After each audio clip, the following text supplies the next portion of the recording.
I think a lot of people are finally starting to realize just how dishonest the media are when they talk about what's happening in Palestine as clashes.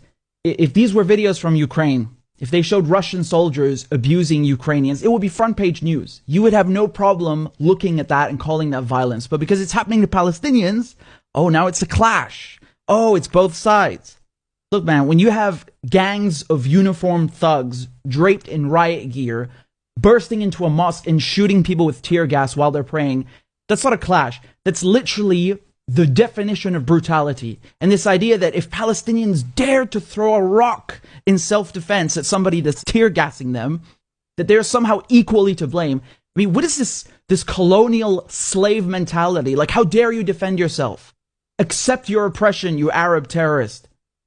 Man, I don't understand people who can sit there and watch an entire people being humiliated, subjugated, and ruthlessly oppressed every day by an occupying military force, and then attribute equal blame to unarmed Palestinian civilians. I mean, how morally bankrupt do you have to be to utter such a thing?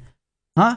To say that Palestinians living under Israeli occupation are just as guilty as the people colonizing them. And then they sell you this idea, this fairy tale that Israel's a democracy, while they're openly beating journalists, beating medics, beating worshippers, beating women. Where are all the Western feminists? You want to talk about women's rights, but when Palestinian women are being beaten in the street, suddenly you have nothing to say?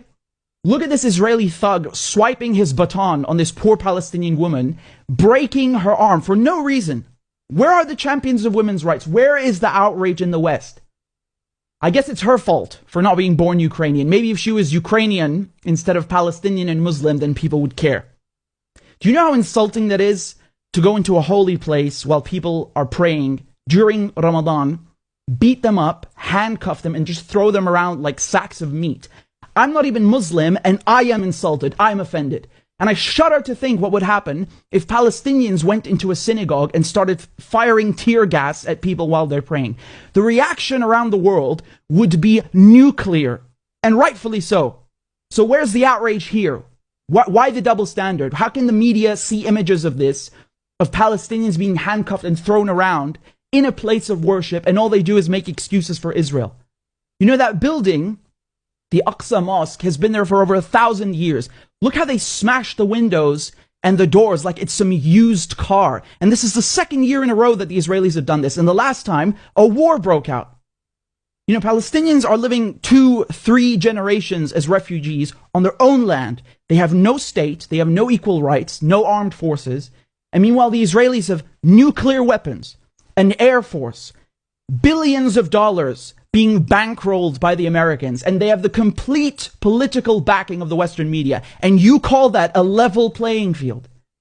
There is nothing about this that is even remotely comparable. Anybody calling this a clash or going, oh, it's complicated, is either clueless or being dishonest. And the media, they always have these colorful, creative ways to avoid saying that Israel is occupying Palestine.